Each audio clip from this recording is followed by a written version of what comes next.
Hey guys, Miss Ragland here, and I'm so excited to get started on our next project with you. What we're going to make today is an animal identity sculpture inspired by Native American art. So let's get started. What you're going to need is a piece of cardboard. We're using mat board that was donated by a local frame shop, but you can use anything you have lying around the house, like a shoebox or a cereal box or the back of a notebook. Those pieces can be perfect for this. You'll need a pencil, and you'll need some sharp scissors or some other cutting tool. An X-Acto knife or a box cutter would work better. If your parents will let you use that, that'd be great. So let's get started. I chose to do a cat. So I'm going to draw a basic shape. And on this example, I'm going to make it quite simple, and then I will show you some other ways that you can make it a little bit more advanced or elaborate if you would choose to. So I'm just going to do my basic cat shape. He's just sitting there. And then a tail on my board or my cardboard. And then I would cut it out with my scissors. Now, I went ahead and did that. So you don't want to watch me cut. And I have a piece here, my cat. And then I have my tail. This one's a little bushier. It looks like a squirrel. So what I've done here is I've just taken and along the edges, I've just cut some little pieces out to make it look like it's fur, fluffy, just to add a little detail.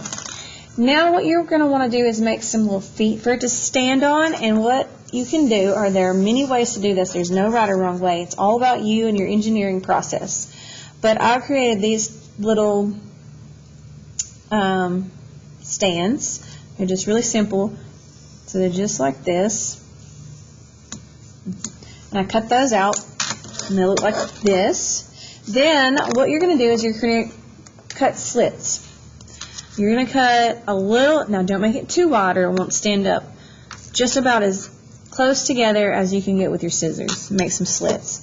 Also, you want to make slits in your animal's bottom where you want it to stand, so that when you put these together, they lock into place. And you want it to be flush on the bottom so that it stands up. Okay? On this one, I added another slit, and that's going to be where I stick the tail. So now my animal stands up with his little feet. I'm going to put the tail on the back here. It's going to need a slit as well. Just a little one. Make sure you have a trash can nearby for all of your little pieces. Make sure those lock together and that it's flush as well. So now my tail sticks out from the back, like so. And there's my little cat.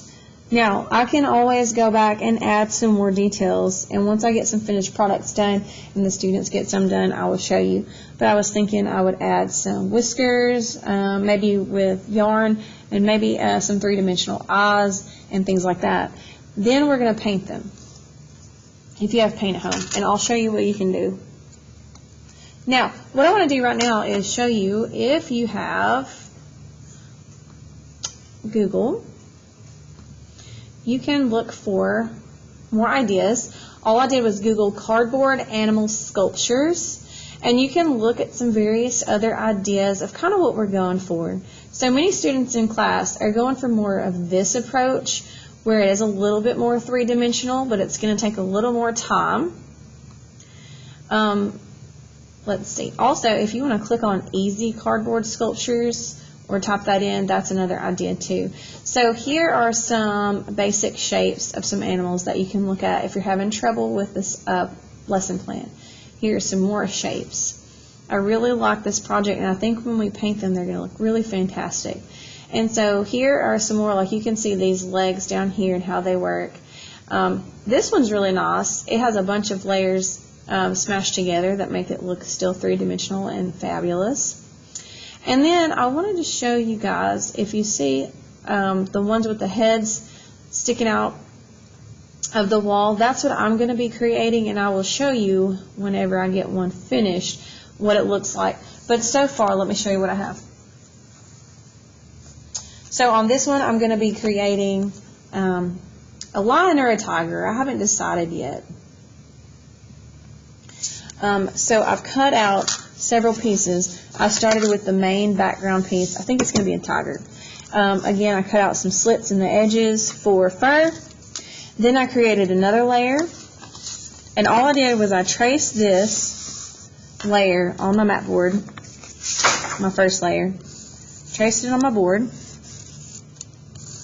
Once I got it cut out, so I know exactly how big it is. Then I drew my next layer inside of it, exactly how I wanted it, and then I cut that layer out. So I have my first layer, my second layer is going to have this part, and then the next layer is going to have the mouth up to the nose and the eyes. It isn't quite perfect yet. And then once I get ready to glue these together, I think I'm going to create some little spacers in between them so that they'll be a little bit more three-dimensional. So that's an idea too. So I encourage you to play around with both your animal idea and your engineering skills, because this is a really fun time for you to try out those engineering skills and try different things and see what works. It's really a problem-solving based learning activity, and I think you guys are going to love it. So please, please, please let me know if you have any questions, and I can't wait to see what you guys come up with. And happy creating. Bye, guys.